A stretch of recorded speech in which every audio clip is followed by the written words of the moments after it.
Okay, so assuming that you have chosen a networking group that you'd like to pop along to and check out, could be BNI, could be 4M, could be any other of the many groups out there. You actually want to go along on the day and actually introduce yourself and talk to the people there and attend a networking meeting. So before you do so, I would say I would recommend a bit of preparation to do so. The first thing to do is do not just invite yourself to a group like that. Find someone within the group and get them to invite you. Two reasons. Then you've got a friendly face who will be there to welcome you, and also that person will get the kudos of inviting a potential member to the group. Certainly with groups like BNI, for example, which obviously tracks how much business people do and how much people contribute to the chapter, bringing a visitor to the room is very important. It's one of the key elements of what the group tries to do and what the organisation tries to do as well. They try and encourage more people to go along. So if you bring someone along as a visitor, you've essentially gone above the extra mile in terms of most members in the room. So if you, rather than just turn up on the day, contact someone within the group and say, I'd love to come along as a visitor to the chapter or to the group. Could you invite me? And definitely they will say yes. Yes, they will be delighted to do so.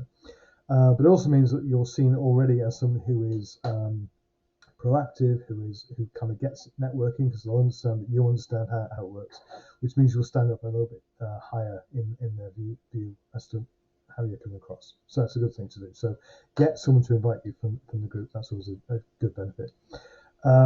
Before you do so, or if you've done that already, check out the members again. Check out who's in the group, which we said before. That's something you should be looking to do anyway.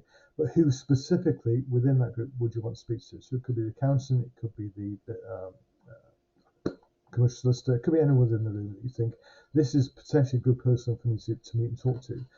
So by knowing that, when you arrive and the person who's invited you gets to meet you and introduce you, say, well, can I speak to George or Mildred or whatever the name of the person you want to speak to? And again, it shows you've done your homework and you kind of get or understand that. But it make sure also that you are introduced to that person and have time with that person to explain a bit more about what you do, what you're trying to achieve, and how they can help you. It's a very important element. So check out the members and make sure you have the name of the people that you'd like to speak to within that group before you start. I mentioned in our previous session about having a LinkedIn profile done and up to date and professionally presented. The reason is because as soon as you put your name down to say you are looking to join the group, people will start checking you out on LinkedIn. It's the first thing they do. They'll also maybe look at Facebook as well. But the standard element is if you're introducing yourself and say, I want to come onto this group, people will start checking you out on LinkedIn. So you've got to make sure that your profile is up to date, says what it is that you say you are, and also it creates a professional image that you're trying to maintain as well. So just generally make sure that your LinkedIn profile is up to date before you get invited along and before you start meeting people on that basis. Make sure you have a stock of business cards, obviously. It's kind of expected. I mean, nowadays, connecting with people is different. It used to be that business cards were the key elements. What you tend to find is people will have stacks of business cards around the place, but don't tend to use them that often. But it's just seen as a way of introducing yourself, as a way of getting your name out there. And they may obviously take down your contact details, certainly if they feel they can help you.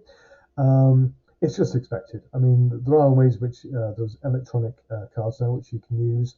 There are QR codes you can link into LinkedIn, for example, so you can get the profile straight away, whichever works for you.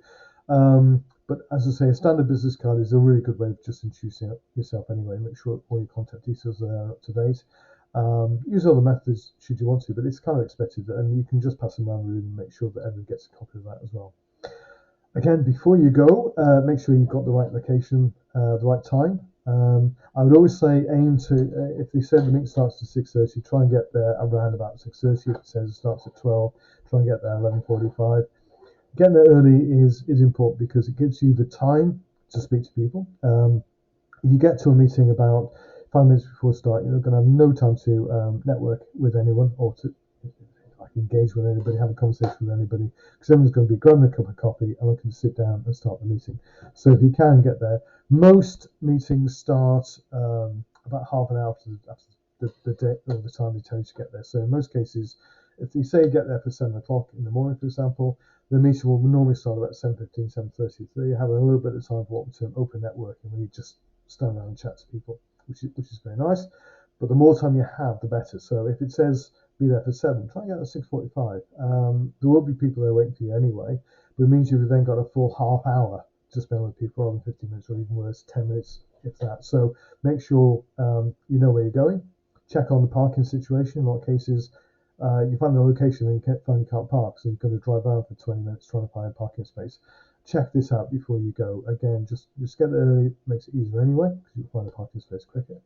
But make sure that you understand where you're going, what the organisation side of that is. Make sure you have no panic at the time. Worst thing you do really, and I've seen it many times in networking groups, is you rush in, slathered in sweat, 5-10 minutes after the meeting's actually started. It looks terrible. It just looks like you have no time management skills whatsoever. No matter what the excuse is on that basis, you've had plenty of time to get there and get there in time. So I always say aim to get there in time and do it properly. That sounds daft, but the last thing is make sure you get the right date. I've seen many people say they're coming to a meeting, they didn't turn up, and then next day they turn up and at the venue when everyone's not there and said, where is everyone? So it sounds daft, but check the date. Just check the date that it is due to meet. Make sure that it is doable. And also, as I said right at the start of this, if you get someone to invite you, they will make it very clear to you as and when, what time you should turn up and what date it is as well. So make that happens. Now, in the meeting itself, I'm going to come on a little bit of a